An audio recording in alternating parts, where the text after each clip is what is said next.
এটা ঘটনা যোৱা ৰাতি 1:30 যিটো ঘটনা ভাবিব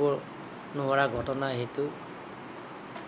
মই কাৰ্বি আংলং অটোনমাছ কাউন্সিলৰ তৰফৰ পৰা মই নিন্দা কৰিছোঁ যে এজন ছোৱালী আৰু তেওঁ ভৈনীয়েক দুজন আছে, ভাড়াঘৰ আছে, ৰাতি এজন মানুহ আহি আৰু এজনটো বাহিৰতে আছে, দুজন মানুহ আহি ডাইৰেক্ট ঘৰ ভিতৰত সোমাই মুখত গুলি মাৰি শেষ ত্যাগ কৰে, গতিকে মাৰ্ডাৰ কৰি থৈ গৈছে। তাৰ কাৰণে মই কাৰ্বি আংলং অটোনমাছ কাউন্সিলৰ তৰফৰ পৰা বা কাৰ্বি আংলং ৰাইজৰ মই নিন্দা কৰিছোঁ,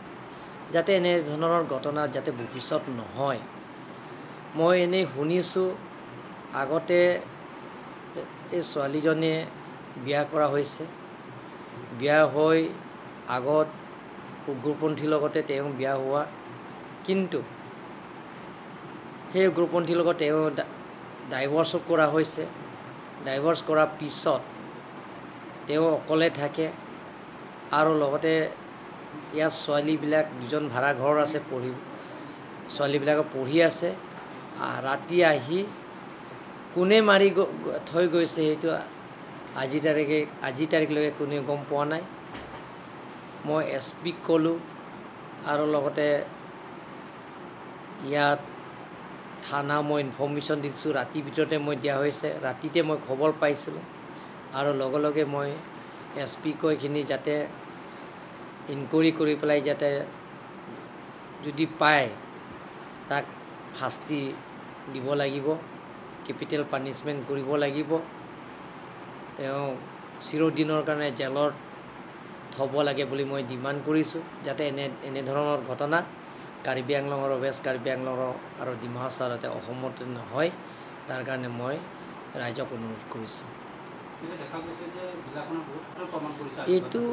সেইটো যে এইটো ভাবিব নোৱাৰা যিটো ঘটনা, কাৰণ আপোনালোকে জানে ডক্টৰ হিমন্ত বিশ্ব শৰ্মা ডাঙৰীয়াৰ চেষ্টাৰ ফলত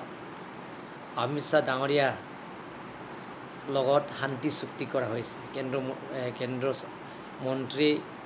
গৃহমন্ত্ৰীৰ লগত শান্তি চুক্তি কৰা হৈছে। শান্তি চুক্তি কৰাৰ লগে লগে কাৰ্বি আংলঙৰ উগ্ৰপন্থীটো শেষ হৈ গৈছে, কিন্তু আজি যিটো ঘটনা যোৱা ৰাতি যিটো ঘটনা হৈছে, যিটো ভাবিব নোৱাৰা ঘটনা, গতিকে সেই ঘটনা যাতে ভৱিষ্যত নহয় আৰু যিমান পাৰোঁ মই চেষ্টা কৰিম, ৰাইজৰ লগত মই অৱগত কৰি ৰাইজৰ লগত মই তেওঁলোকৰ লগত মই আলোচনা কৰিম আৰু বুজাম যাতে এনেধৰণৰ মানুহ যদি আছে যে আমাক যাতে ইনফৰ্মেশ্যন দিয়ে, খবৰটো দিয়ে, আমি লগে লগে প্ৰশাসনৰ তাত আমি চমজাই দিব পাৰে বা থানা ইনফৰ্মেশ্যন দি তেওঁলোকৰ এৰেষ্ট কৰিব পাৰে, তাৰ কাৰণে আমি চেষ্টা কৰিম। হ'ব।